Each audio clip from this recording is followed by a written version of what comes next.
I finished The Anxious Generation, and I just sat there for a minute with the cover in my hands, feeling this strange mix of grief and relief.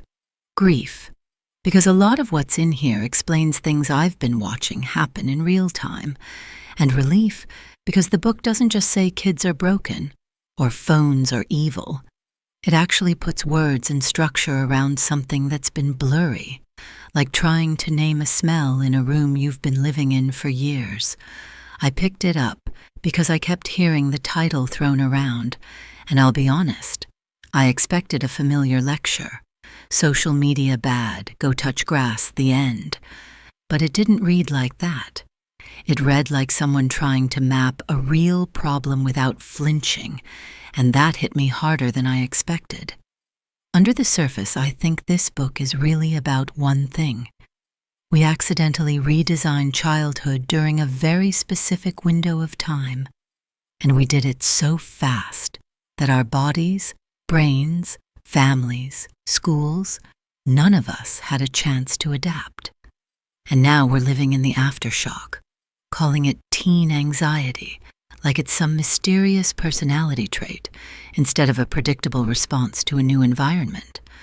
What changed for me after reading it is that I stopped thinking about this as a private issue, like this kid needs therapy, or that parent needs better boundaries, and started seeing it as a systems issue, where millions of individual families are trying to solve a problem that can't be solved individually. So if you're here because you feel worried or confused or guilty or just tired, I get it. And I want to walk through 5 questions the book forced me to sit with. Questions I think a lot of us are quietly carrying. 1. What actually changed in the early 2010s that made teen mental health fall off a cliff? And why did it hit girls so hard? 2. What does the book mean by the phone-based childhood? And why isn't it the same as just kids being online? 3. Is this really about screens, or are we blaming technology for a world that's already scary? And why do boys and girls seem to get hurt in different ways? 4. What can we realistically do when opting out feels socially impossible, like your kid will be the only one left out, or you'll be the weird family? And 5, if the goal isn't to go back in time, what does a healthier way forward actually look like? For kids, yes, but also for us grown-ups who are constantly elsewhere, too. That's where we're going. And I'm not saying I have this all solved. I'm saying I read the book, it worked on me, and I want to share what I'm trying to do with it. So here's the first question, and I'm going to say it plainly. What changed so fast in the early 2010s that teen mental health deteriorated so sharply? And why did it hit young girls like a wave? Before reading this book, I knew the headlines. You've probably seen them too. Anxiety up, depression up, self-harm up. But I also had that skeptical voice in my head saying, okay, but maybe people are just more open now. Maybe we're just measuring it differently. Maybe social media is the scapegoat for everything. And the book actually takes that skepticism seriously. It doesn't start by assuming the crisis is real. It tries to prove it using multiple types of data, including measures that aren't just self-reported feelings. And that mattered to me, because I don't want to build my beliefs on vibes. One of the moments that really stuck with me was learning that emergency room visits for self-harm among young adolescent girls nearly tripled from 2010 to 2020. Not went up a bit, nearly tripled. And then the question becomes unavoidable. What changed in that specific time window that could plausibly affect millions of girls across different places? The book keeps coming back to timing, like it's a fingerprint. Because genes didn't change between 2010 and 2015. Schools didn't suddenly become 3 times harder. Parenting didn't suddenly mutate worldwide. So if something shifted that fast, it has to be something environmental, something that scaled quickly. And this is where the book's timeline started to click for me, in a way I didn't expect. It points to this period from about 2010 to 2015 as this great rewiring, a rapid shift when smartphones and social media moved from being occasional tools to being constant, portable, identity-shaping environments. And that word, environment, is important because it's not just some kids use apps. It's a whole social ecosystem changed. There were a few details that made the timeline feel less like a theory and more like a story with dates and dominoes. The like and share retweet era kicking off around 2009. Front-facing cameras becoming common around 2010, Instagram taking off and then getting acquired in 2012. And then smartphones becoming the default device for teens by Obsicticons, and even for kids way younger than teens within a few years. And when you line that up next to the mental health graphs, the overlap is hard to unsee. What really got me, emotionally, was the book's insistence that this hit preteen and young teen girls especially hard, and that isn't a random detail. It's a clue. Because if the cause was something broad like the economy or politics or the world is scary, why would the steepest changes concentrate in young girls first? That question sat in my chest for a while. It made me think of the girls I've known, nieces, cousins, friends' kids, who seemed to start carrying this pressure so early, like they were managing a public version of themselves before they even knew who they were privately. And if you're watching this and you're thinking, yeah, that's my daughter, or that was me, I just want to say, you're not imagining it. Something really did change, and the book, for me, put a shape around that change. A new kind of social exposure arrived in childhood, at an age when the brain is ridiculously sensitive to social feedback, status, belonging, and shame. So my takeaway from this first question is simple and grounding. When you're trying to understand suffering, don't jump straight to blaming individual weakness or individual parenting. Look at timing. Look at what's scaled. Look at the environment we dropped kids into, and be brave enough to admit that the environment might be the problem. Okay, second question. What does the book mean by the phone-based childhood, and why isn't it the same thing as kids just being online? This part surprised me because it reframed the whole debate. I used to think arguments about screens were kind of messy because screens are everything. School, work, maps, art, music, tutorials, connection. It's not like you can just say screen's bad and call it a day. But the book isn't really making a blanket screens argument. It's making a childhood argument. It draws a line between what it calls a play-based childhood and a phone-based childhood. And it says the tragedy is not that childhood got some technology added to it. It's that a different childhood replaced the old one.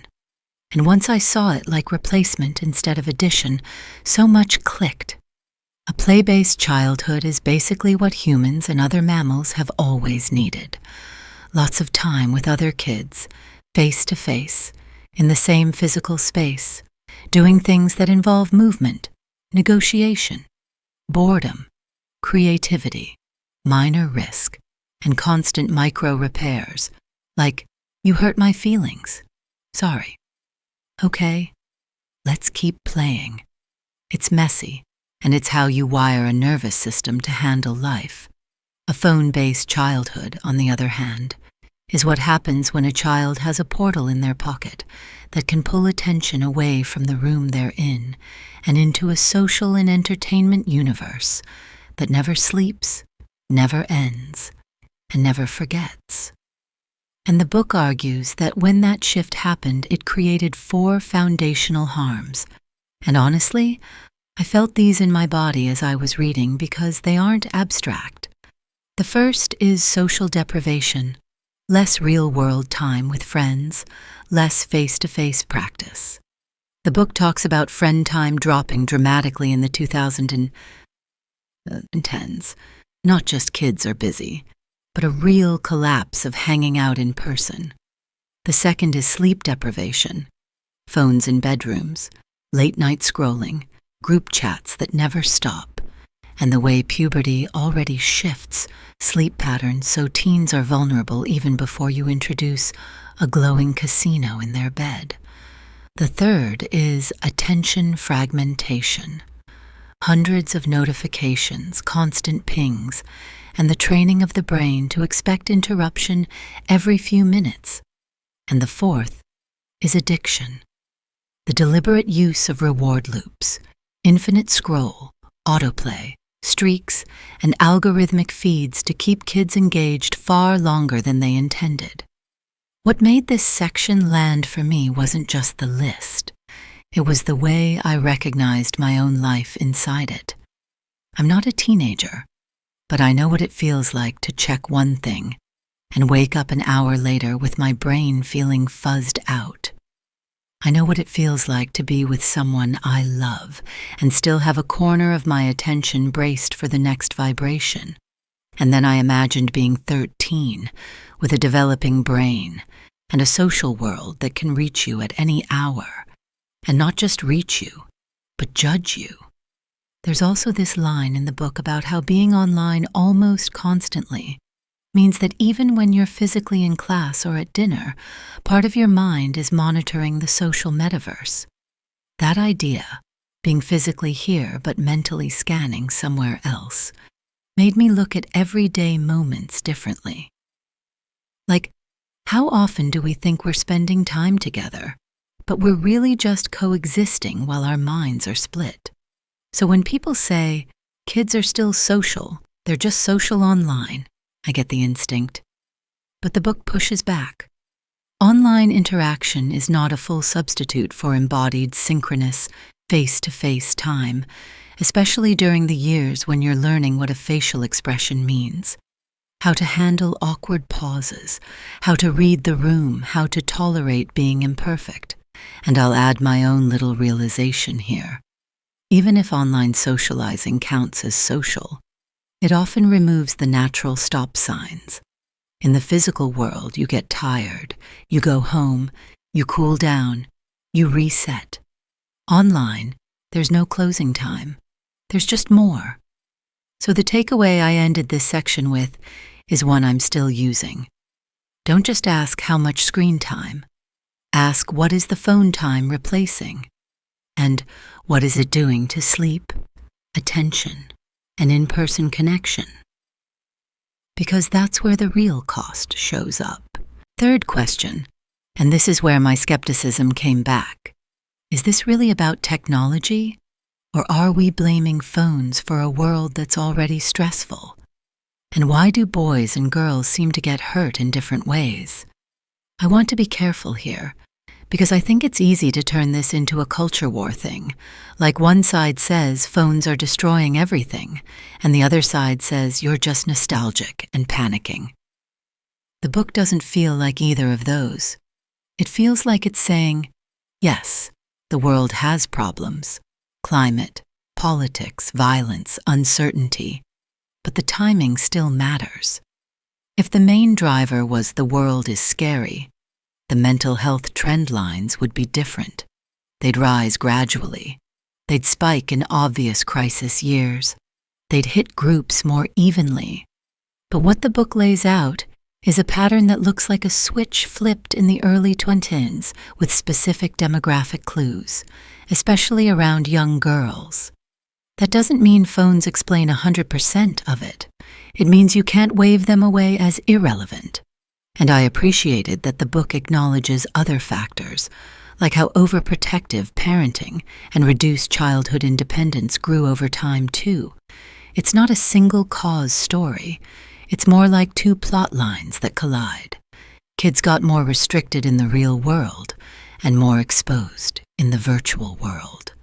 And that combination, to me, feels like a recipe for anxious humans.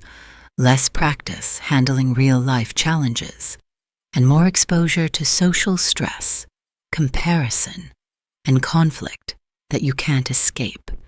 The gender piece is where the book gave me language I didn't have. It argues, basically, that the virtual world didn't harm everyone in the same way, because boys and girls tend to use these technologies differently and get pulled by different vulnerabilities. For girls, a lot of the harm seems to cluster around image-based social comparison, performance, relational aggression, and the constant sense of being watched and evaluated. The book points out how features like front-facing cameras and platforms that reward curated self-presentation change the social landscape, and how that can land especially hard during early adolescence, when belonging feels like oxygen and embarrassment feels like the end of the world. For boys, the book spends time on how the virtual world can consume their development in different directions: more hours in immersive games, more exposure to highly stimulating content like pornography, more retreat into private digital spaces that offer agency and reward without the social and physical risks that used to be part of growing up. And reading that, I noticed something. Both paths have a common thread. They remove real-world apprenticeship. Real life teaches you through friction. Online life often removes friction and replaces it with intensity. That's not the same education. Here's the part that made me sit back. I realized I'd been treating social media as one thing, when the book is basically begging us to get more precise. Not all internet use is the same. A laptop for homework isn't the same as an algorithmic feed in your pocket. A video chat with a friend isn't the same as passively consuming a stream of strangers' highlight reels. Messaging isn't the same as public posting. And then there's the way incentive structures matter. Many platforms don't just host content. They actively shape what you see to keep you engaged. The book talks about features like infinite scroll, autoplay, and AI-curated feeds that learn what hooks you. And that part, honestly, gave me chills, because it means the experience is not neutral. It's engineered. So to answer the question, yes, the world is stressful. But the book convinced me that the phone-based childhood added a unique, constant, personalized stress layer right on top of development. And it did so at exactly the ages when kids are most sensitive and least equipped to self-regulate. My takeaway from this section is a kind of grounded nuance I'm trying to live by. Stop debating screens like it's one substance. Start asking which digital experiences, at which ages, on which devices, with what incentives. And then be honest that boys and girls may need different protections, not because they're stereotypes, but because the risks don't always show up in the same place. Fourth question: what can we realistically do when opting out feels socially impossible? This is the part where, if I'm being real, I usually shut down, because it's one thing to say phones are harmful, and it's another thing to live in a world where middle school group chats decide who exists, where school assignments get posted online, where safety fears are real, where every other kid has a smartphone, and your kid doesn't want to be the only one. The book doesn't pretend that's easy. In fact, one of the most helpful frames in the whole thing is the idea of collective action problems. Basically, even if lots of parents privately want to delay smartphones or social media, any one parent who tries to do it alone pays a social cost. Their kid might feel excluded. The parent might feel judged. So everyone ends up doing what everyone else is doing, even if they hate it, because the social pressure is stronger than individual conviction. And when I read that, I felt weirdly comforted, because it translated so much guilt into something more accurate. This isn't just weak parents or undisciplined kids. It's a trap, and traps require coordinated exits. The book gives examples of how coordination can work, like families taking pledges together, so no kid is the only one without a smartphone. It also talks about how norms can shift, how technologies can be redesigned, and how policies and laws can change incentives so parents aren't carrying the whole burden. That matters because I think we've been trying to fight an industrial attention economy with personal willpower, and that's like trying to outsprint a moving sidewalk while carrying groceries. You might manage for a minute, but it's not a fair fight long term. The book is pretty direct about the kinds of changes it thinks could actually help. It basically argues for new default expectations. Keep smartphones out of elementary and middle school, delay social media, make schools phone-free for the whole day instead of doing half bans that turn teachers into phone police, and give kids a lot more real-world independence and free play. Not because we're trying to be strict, but because kids need normal developmental inputs: sleep, attention, friendship, movement, competence. And those inputs don't magically appear if the environment is stacked against them. Reading the sections about phone-free schools was honestly one of the few times I felt hopeful while reading about this topic. The book describes schools that went phone-free and saw kids actually talk again. Not perform, not scroll beside each other, but talk. And it makes this point that hit me like a bell. If we care about belonging and mental health, leaving the most addictive device in every pocket all day is the worst cost-benefit ratio imaginable. So here's what I did personally after reading this, because I didn't want to just nod along and keep living the same way. I started with the one place I have immediate authority: my own phone. I moved it out of my bedroom. I turned off almost all notifications. I made my home screen boring on purpose. I stopped pretending I can just have willpower at midnight, and then I started having different conversations with people I'm close to. Not scary, preachy conversations, but honest ones. Like, hey, if you ever have kids, what do you think you'll do about phones? Or, what would it look like for our group to hang out without everyone half scrolling? Or, if you are a parent, do you want to team up on this so our kids aren't the odd ones out? Even that question feels radical, because it treats this like a community health issue, not a private moral test. So my takeaway for this part is the most practical one. Don't ask yourself to win a collective problem alone. Find allies, build small agreements, change defaults in the places you can.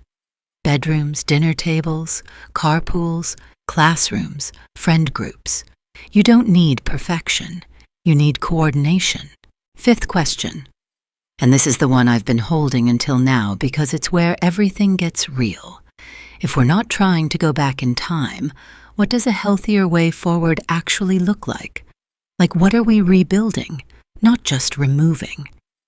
The book has this phrase that keeps echoing for me, that we started overprotecting kids in the real world while underprotecting them in the virtual world. And when I heard that, I pictured two doors. The outside door got more locks, more rules, more supervision, fewer chances to wander, fewer chances to mess up safely. Meanwhile, the online door got flung open to a world that's fast, intimate, monetized, and full of adult-level content and conflict, and we acted like it was normal because it was happening in a rectangle. And I don't say that to shame parents. The book is actually pretty compassionate about parenting fear, because a lot of it is culturally reinforced. People get judged, reported, even investigated for giving kids normal independence.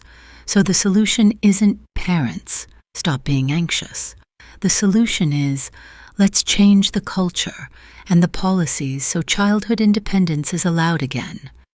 What does rebuilding look like in the book's vision and in what it stirred in me? It looks like restoring a play-based childhood, not as a cute nostalgia thing, but as a biological need. It looks like more free play, more time with other kids, more autonomy, more chores and errands that build competence, more moments where a kid feels, I can do hard things and I can recover from small failures. The book talks about free play as nature's way of teaching social and emotional skills, and I love that because it makes resilience less like a lecture and more like a lifestyle. It also looks like institutions stepping up, schools especially, because school is where norms are made, phone-free schools for the entire day, not just don't use it in class.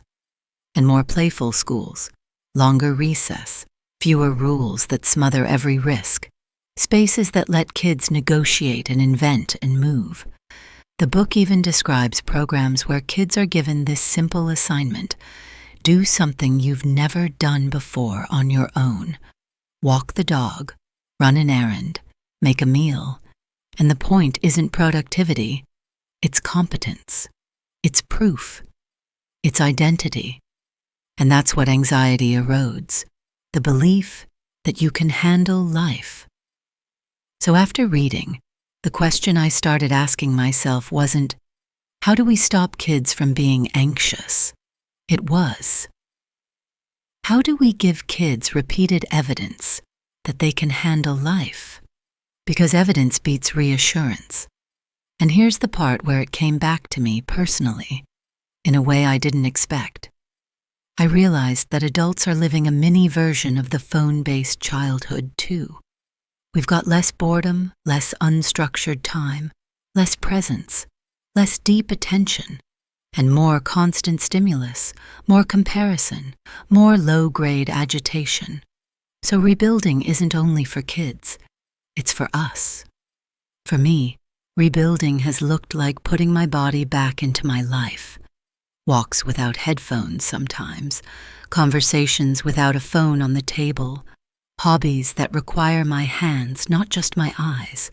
It's looked like doing small, uncomfortable, real-world things instead of escaping into the easiest digital comfort. And it's looked like being gentler with myself when I notice I'm forever elsewhere, and then choosing again to come back. So here's the takeaway I want to leave you with in this last part, because I think it's the most hopeful. The opposite of the anxious generation isn't the tough it out generation. It's the supported by real life generation, the protected by boundaries generation, the you get to grow up in a world that fits your nervous system generation. And that's not a fantasy. It's a set of choices, some personal, some communal, some institutional, that start with us noticing what we normalized and deciding we don't have to. If any of this resonated, I genuinely recommend reading the full book, not because I want to sell you on a take, but because it gives you language and evidence and a fuller map than I can fit into one video. And if you're someone who clicked this because you're scared for your kid, or you're scared for your younger self, or you just feel this constant pressure in your chest that you can't name, I want you to hear this. None of this means you failed. It means you're awake. It means you're paying attention. And that's where change starts. I'm rooting for you in the most human way. I hope you find one small boundary you can set this week, one conversation you can start, one real-world moment you can protect. And I hope it reminds you, and the people you love, that you were built for a life that's bigger than a feed.